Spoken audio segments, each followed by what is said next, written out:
Hello everyone, my name is Shwani Tyagi, your teacher, and we are going to understand and study history together. So before understanding history, I want to ask you one question, that why is it that one ruler signed the treaty and another one did not? Is it something about courage? क्या इसका लेना देना कुछ करेज से है? क्या इसका लेना देना कुछ इस चीज से है कि वो कैसे शेप करेंगे अपनी आइडियोलॉजीज को या फिर कैसे शेप करेंगे सोसाइटी को? तो मैं आपको बता दूं कि इसका लेना देना इन सवालों से नहीं है. We are going to understand history with region because region is the correct answer. So when we talk about region, सबसे पहले तो ये समझो कि जब भी हम हिस्ट्री की बात करते हैं कि इतना फॉर्मेशन क्यों हुआ, इतना रेवोल्यूशन क्यों हुआ, इतने चेंजेस क्यों हुए, इतनी लड़ाइयाँ क्यों हुई, तो जगह बहुत ज्यादा मैटर करती है, right? So when we talk about this, plains plays important role, mountains create isolations, right? अगर हम डेजर्ट की बात करें तो somewhere it creates protection also. So this is why region matters a lot, and we are going to understand history with this way only. Reason के according हम लोग समझने की कोशिश करेंगे, डिस्ट्रिक्ट के अकॉर्डिंग हम लोग समझने की कोशिश करेंगे, because when we are understanding history with district wise तो उससे हमारे साथ में दो चीजें होंगी. पहला, हमें प्रॉपरली छोटी छोटी चीजें of that district we are going to understand, and another important thing that we are going to understand is geography also, right? Basically what are the factors that played important role in changing that geographically, right? तो हम ये सारी की सारी चीजें समझेंगे आज की क्लास में. Now let me introduce you the main characters of today's. We are not talking about rulers, we are not talking about kings, we are talking about these places. ठीक है, क्या क्या चेंजेस आए और बेसिकली रीजन इतना ज्यादा matter क्यों करता है, डिस्ट्रिक्ट इतनी ज्यादा मैटर क्यों करते हैं, that we are going to understand. Now first let's understand Mewar. When we talk about Mewar, this is the land that resisted. Resistance का मतलब है कि they did not sign any treaty, they did not go in front of anyone. वो झुके नहीं थे किसी के सामने, right? They were standing in front of the people and they were like criticizing, and they basically played important role when it came to about the question of saving their people, right? So we are talking about Mewad's resistance here.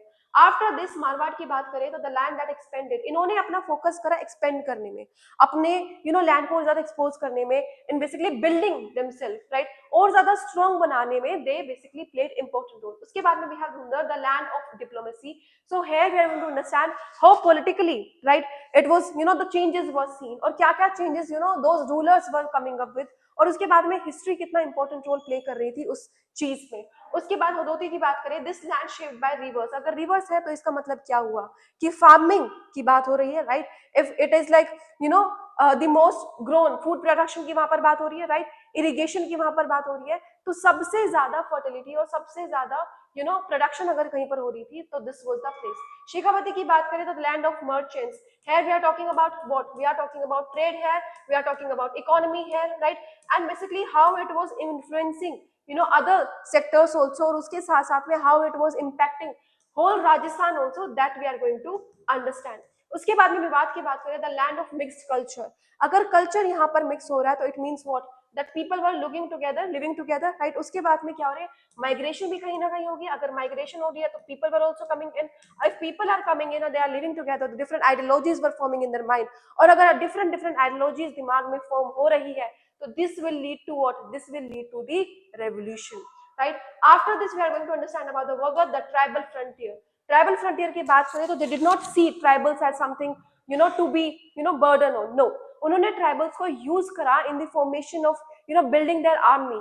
उन्होंने army को इस तरीके से build करा tribal की help से कि अपने आप को स्ट्रॉन्ग बनाया, राइट, इकोनॉमिकली भी और पॉलिटिकली भी, and how they have like created this difference, that we are going to understand in this. उसके बाद में हमें ये समझना होगा कि सारे के सारे रीजन जो हैं district wise, politically wise, economically wise differ करते हैं. क्यों? क्योंकि जगह बहुत ज्यादा मैटर करती है. Geography plays important role in this, right. Now after this we are going to understand Rajasthan. तो देखो, राजस्थान का टोटल जो एरिया हम बोले तो it covers 3.42 lakh square kilometre. ठीक है, एरिया वाइज की बात हो रही है यहाँ. ठीक है, अगर एरिया वाइज बात करें तो इतना कवर करता है, right. And it is the largest state of India by area. ठीक है, और कितना कवर करता है? This covers 10.4% of geographical area of India. ठीक है, हम सारी की सारी डिस्ट्रिक्ट वाइज कवर करेंगे so that we can understand area also. कितने डिस्ट्रिक्ट है यहाँ पे टोटल हमारे पास राजस्थान में? राजस्थान में टोटल डिस्ट्रिक्ट हमारे पास 50. उसके बाद में कैपिटल की बात करें तो कैपिटल हमारे पास जयपुर, ठीक है, so this we are going to understand one by one, एक एक डिस्ट्रिक्ट के बारे में हम लोग बात करेंगे। अब सबसे पहले तो बात कर लेते हैं मेरपत और एकलिंगनाथ की, ठीक है। बहुत इंपॉर्टेंट और मेजर रोल प्ले करता है यहाँ पर Eklingnath, right. So somewhere we are going to link it with theocracy also, right. और मैं आपको एक्सप्लेन करूंगी what this word mean and how we are going to link it with politics also. Now the region was originally called Medpat, lord Shiva, Ekling is called Medpatweshwar, Diwan of Eklinghnath, religious legitimacy and religious duty. So earlier it was known as Medpat, उसके बाद में मेदपात and then it became Mewar. अब यहाँ पर एक word है दीवान of Eklingnath, इसका मतलब क्या है? तो दीवान ऑफ एकलिंगनाथ का मतलब है दैट यू नो रूलर वो basically you know treating themselves as a servant, ठीक है। वो अपने आप को कुछ और नहीं मानते थे, वो अपने आप को एक सर्वेंट मानते थे बेसिकली ऑफ शिवा। तो वो बोलते थे so their ideologies, their ruling power was totally and totally dependent on religion, है ना, कि हमारे बेसिकली रिलीजियस टेक्स्ट में जो जो चीजें लिखी है हम उस बेसिस पर हम लोग रूल करेंगे, राइट। और वो अपने आप को मानते थे कि रिलीजन को ही बेसिकली कंसीडर करते थे एज अ फ्रंटियर। तो इसका मतलब क्या है? This is telling us what? This is telling us about theocracy. यहाँ पर क्या होता है कि जब हम रूल करते हैं तो we are taking religion in front, ठीक है, हम रिलीजन के बेसिस पर फॉलो करते हैं। अब यहाँ पर बात किसके बारे में की गई थी? बात यहाँ पर की गई है दीवान ऑफ एकलिंगनाथ के बारे में, है ना। इसका मतलब क्या है कि शिवा को they were like considered as you know in front, कि वही रूल कर रहे हैं, हम तो उनके सिर्फ सर्वेंट है। अगर कोई गवर्न करवा रहा है तो वो हमारे भगवान करवा रहे हैं, right. So they were considering religion to be something very important in politics also, ठीक है। अब this is why Mewar's resistance was not only about political, it was about moral और religious also, right? So this is telling us what? कि यहाँ पर उनका focus अगर religion है तो यहाँ पर उनका फोकस सिर्फ एक्सपेंशन तो नहीं होगा। किस चीज के बारे में होगा? About betterment of the society, है ना, कि किस चीज पर फोकस करेंगे? About moral values we are going to focus on, right. So now after this let's move to another thing. अब समझेंगे कि ये मेवाड़, गुहिल्स और सिसोदियास, राइट। तो सबसे पहले तो समझो कि सिसोदिया से पहले हमारे पास आए थे Guhils, right. So these Guhils are part of the Rajasthan clan, ठीक है। So there was a family, right, and the elder one, the one person was known as Guhil Aditya. तो यहां से हमारे पास ये क्लैन का फॉर्मेट शुरू हुआ, right. So now the Guhil, the first ruling line of Mewar was there, and after this you have to understand कि जो भी हमारे पास में रूलिंग है यहाँ पर, over time what happened that his descendant you know they took control over the Medpat, right, which later on became the Mewar. और फिर उसके बाद में ये प्रोसेस चलता रहा। अब जब हम गुहिल्स की बात करते हैं तो सबसे इंपॉर्टेंट चीज जो यू नो हिस्ट्री को बताती है इज दैट कि गुहिल ने कभी you know they did not come from outside, वो बेसिकली वहीं के थे। और अगर वो वहीं के हैं तो what it tells us about कि you know they were like aware of their culture, they were aware of the people. अगर वो बेसिकली अवेयरनेस पहले से है तो इसका मतलब what? This means trust was between those people and between that ruler also, ठीक है। और अगर ट्रस्ट पहले से है तो it was very easy to accept him as a ruler, right. Now after this we are going to understand about the Bappa Rawal. तो जब हम बप्पा रावल की बात करते हैं सो फ्रॉम गुहिल ओनली, मतलब गुहिल के इसी में से, इसी क्लैन में से ही came up and he was legend first ruling line of Mewar and he captured Chittor. अब सबसे important बात ये है कि he played important role between power and belief. क्यों बोला है मैंने ये चीज? अभी मैंने जैसे कि अभी को बताया कि as this clan was like basically focusing, right, basically अपने आप को क्या मान रहे थे? वो अपने आप को एज अ सर्वेंट मान रहे थे, right, they were just serving God and they were serving society in the name of God, right. तो सेम ही बेसिकली हम रावल की भी बात करेंगे। Even Rawal also considered himself in that way only, right. He basically considered you know Eklinghnath and this political philosophy or Guhils in the same way as it was like considered earlier too, ठीक है। गुहिल से सिसोदिया तक, right. अब ये समझना होगा कि philosophy कहां से चेंज हुई, राइट। तो अगर आपके पास क्वेश्चन है that if like Guhils were there तो सिसोदिया की जरूरत क्या पड़ी? तो you have to understand that Sisodia did not came like from outside और फ्रॉम समवेयर, नहीं, they were part of the Guhil clan only, ठीक है। उसके बाद में हमारे पास सिसोदिया आए। तो this Sisodia is like a village, ठीक है। आज के टाइम पे ये कहां पर है? ये है आज के टाइम पे उदयपुर में, right. Now basically this name came up, right. Now, why the name changed philosophy of Guhils? The concept Hindu Swaraj stories came from Bardic and genealogical traditions. Now, Sisodia faced lots and lots of problems. Mughals were there. उसके बाद traditions भी, you know, cultural traditions were also there. उसके बाद political independence भी चाहिए थी. So, as they were like facing so many problems. So what was happening, they fought with it, they fought for their people. इसी की वजह से they got the name Hindu Swaraj, which is very famous. And basically आपको ये समझना होगा that these are like not written stories. ये आती कहाँ से हमारे पास, ये सारी की सारी बार्डिक और बेसिकली जियोलॉजिकल ट्रेडिशंस है. इनकी कोई फैक्चुअल हमारे पास स्टोरी या फिर कोई फैक्चुअल डेटा नहीं है that we can prove it with. But then again, this is the basically sources that we are getting these stories from, right? अगर हम इसकी बात करें हिंदू स्वराज की, so basically this tells us that how beautifully and that how courageously they fought for their like people, right? और कैसे different religions और different cultures के बारे में like this story is telling to us. इसके बाद में let's move towards the let's move towards the Bappa Rawal. ठीक है, बहुत इंपॉर्टेंट है as Bappa linked with Bappa Rawal is Dewan of Eklingnath, founder of the Mewar state, Rajguru, conqueror of Chittor और डिफेंडर ऑफ मेवाड़. देखो, जब भी हम रूलर्स की बात करते हैं, so first of all let's understand कि डिफरेंट टाइप्स ऑफ मोनार्कीज क्या होती हैं. ठीक है,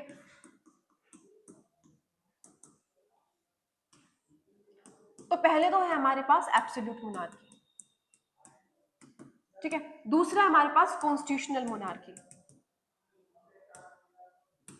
तो एब्सोल्यूट मोनार्की क्या है कि one ruler is there, right? वो सारे के सारे रूल्स बनाएगा, सारे रेगुलेशंस बनाएगा, राइट? जब हम कॉन्स्टिट्यूशनल मोनार्की की बात करते हैं तो यहां पे रूलर तो रहेगा, but there will be parliament also, right? और apart from this ruler we'll have one और two more authorities, right, which are going to keep an eye who can question this ruler, right? So this is what happens in constitutional monarchy. ठीक है, कि सारी की सारी जो हम लोग राइट्स है वो सारे रूलर्स को नहीं दे देंगे, नहीं, हमारे पास में पावर जो रहेगी वो उस रूलर में तो रहेगी, पर उसके साथ में वो डिवाइड हो जाएगी. The division of power will be there. ठीक है, तो ये डिवीजन ऑफ पावर जो होगा this will be known as constitutional. और एब्सोल्यूट का मतलब है कि हमारे पास में एक रूलर होगा. अब अगर हम इतनी कहानी पढ़ रहे हैं हिस्ट्री की, राजस्थान की, मेवाड़ की, तो हमने कैसे देखा कि कैसे पावर जो थी डिवाइड थी, पर वो डिवाइड किस में थी? वो डिवाइड थी हमारी रिलीजन के बेसिस पर. तो अब तुम मुझे बताओ कि तुम उसे एब्सोल्यूट में डालोगे या तुम उसे कॉन्स्टिट्यूशनल में डालोगे, या फिर you have another word for this. After this let's understand कि रावल्स कौन थे. ठीक है, तो सबसे पहली चीज, these were called as the early rulers of Rawal and they belong to Guhil clan only. ठीक है, वहीं से ये लोग चलते आ रहे थे and they were not separate dynasty, right? These basically this is the sequence that we have. तो पहले कौन था हमारे पास? गुहिल क्लैन थे, इसी में से कौन आए हमारे पास? रावल रूलर्स आए, फिर इसके बाद में कौन आए हमारे पास? सिसोदियाज आए, राइट? अब यहां से हमें समझ में तो आ गया कि कौन कैसे पहले आया था, बेसिकली क्या क्या हिस्ट्री थी उनकी, क्या क्या फॉर्मेशन था, that we have understood. We also understood कि रेवल जो था उनका फाउंडेशन जो फेज था वो मेवाड़ किंगशिप का था, राइट? उनका ये था कि स्मॉल स्मॉल किंगडम्स रखेंगे और जो हमारे अर्ली फोर्ट्स होंगे, राइट, हम लोग उन पर फोकस करेंगे. ठीक है, तो somewhere they were focusing on what? वो फोकस कर रहे थे अपना कोलिशन पर.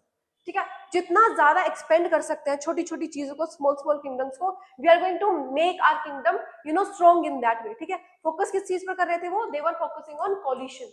After this authority based on religious legitimacy, not military power, as I said, क्योंकि ये सारी की सारी चीजें गुहिल क्लैन से ली थी, as its real ideology is based on what? Religion based ideology है इनकी कि we are basically दीवान, हम कुछ नहीं है, हम क्या है? हम सिर्फ सर्वेंट है of the god, of the Shiva, right? तो हम उन्हें सर्व कर रहे हैं, so we are going to listen to that. तो यहीं से ये चीज सारी की सारी आगे तक चलती चली गई, right? So now the kings were seen as protectors and they were seen as caretakers only, right? They were never considered themselves as rulers. उन्होंने कभी खुद को किंग माना ही नहीं, राइट? उन्होंने किंग किसको माना था? हमेशा भगवान को किंग माना था और उन्हीं रिलीजियस बेसिस पर उन्होंने रूल किया था. Now when we talk about Bappa Raval, basically he is linked with Ekling-nath, right, Shiva, as I said that they were considering themselves as the servant of God, and they basically said that religion is the one which is ruling the state. Now let's understand moral limits on political power. तो देखो, हम कभी भी history को अगर देखते हैं, if we are like focusing on very rigid rules, ठीक है, तो तभी भी प्रॉब्लम्स होती है. And if we are like focusing on many moral values और हम लोग पॉलिटिकली और मिलिट्री वाइज अगर हम लोग स्ट्रॉन्ग नहीं हो रहे, तो that is also basically creating lots and lots of conflicts, right? So as basically Guhil clan से हम लोग क्या देखते आ रहे हैं, the basically the dependency on religion was there, right? It is very true that they were like focusing on coalition, they were like focusing on making themselves strong military wise भी लोग वो basically rulers कोशिश कर रहे थे. But then again the problem was there was the gradual change, right? Sudden changes हम लोगों को देखने के लिए नहीं मिले थे. Now we are going to understand the moral limits on political power. देखो as I said before also, जब भी हम कोई चीज बहुत ज्यादा रिलीजियस पर डाल देते हैं या फिर we are like focusing on rigid rules only, politics पर ही हम लोग फोकस कर रहे हैं, मिलिट्री की एक्सपेंशन पर भी फोकस कर रहे हैं, दोनों ही चीजें खराब है, right? As this like whole ideology वो like focused on the religion basis, ठीक है? तो उस चीज में प्रॉब्लम क्या हो रही थी? They were ready to sacrifice themselves, right? They themselves never consider themselves as a true ruler, ठीक है? उन्होंने किस चीज को माना? उन्होंने शिवा को माना था. They consider god to be the real ruler of the state, right? तो कहीं ना कहीं वो military expansion that sacrifices for the people, so that was something becoming problematic for those people, ठीक है? उसके बाद में अगर हम बोले तो ये जो चेंज हमारे पास आया रावल से राणा का, वो ग्रेजुअल चेंज था. It was not very sudden कि एक दिन में there were like lots of changes seen. नहीं, that was seen as very small small changes. Conflict हमारे जो है वो आने शुरू हुए. There was like need of warrior leadership, right? उसके बाद रावल की बात करें तो they were like focusing on religious basis only, right? उसी चीज पर फोकस करे जाता है. राणा की बात करें तो दे वर लाइक मिलिटराइज्ड और रेजिस्टेंस फेज में जा चुके थे. वो किस चीज में कि like they were like focusing कितना ज्यादा एक्सपेंशन हो सकता है, राइट? और ज्यादा हम एक्सपेंड करें अपनी टेरिटरी को, और ज्यादा एक्सपेंड करें military wise, in resources wise also. So this conflict was seen between them. एक की आइडियोलॉजी थी we have to move with the religious ideology, another ideology was that we have to move with the expansion ideology. So sources और historical nature की बात करें तो हमारे पास में सेम वही Vedic traditions and these are the sources that we have. Again अगर हम इन चीजों की बात कर रहे हैं तो हमें समझना पड़ेगा कि एक बैलेंस बहुत ज्यादा रिक्वायरमेंट है. हिस्ट्री की बात करेंगे तो we have to understand that we need balance in between, ठीक है? अगर बैलेंस क्रिएट नहीं करेंगे तो देयर विल बी chaos, और हिस्ट्री ने हमें यही चीज सिखाई है, right? So there are lots of thinkers who said it is very important that you have this conflicts. कहीं ना कहीं अगर इन रावल में और राणा में अगर हमें कॉन्फ्लिक्ट दिखाई मिला है, right? So I am sure that this conflict this is going to lead us to something more beautiful thing, ठीक है? तो अगर जब भी हमारे पास में होगा कॉन्फ्लिक्ट तो कॉन्फ्लिक्ट हमेशा हमें लेके जाएगा रेवोल्यूशन की तरफ. ये बात हमेशा याद रखना, ठीक है? तो अगर इनके बीच में कोई कॉन्फ्लिक्ट है तो this is going to lead us to something more beautiful story and that we have to understand. So for this we have to cover all the Ranas and Sisodias in more detailed way. For that I'll bring another video for you people and we'll understand it geographically only, ठीक है? So this was the video for Mewar and I'll be back very soon with the other district also. Thank you.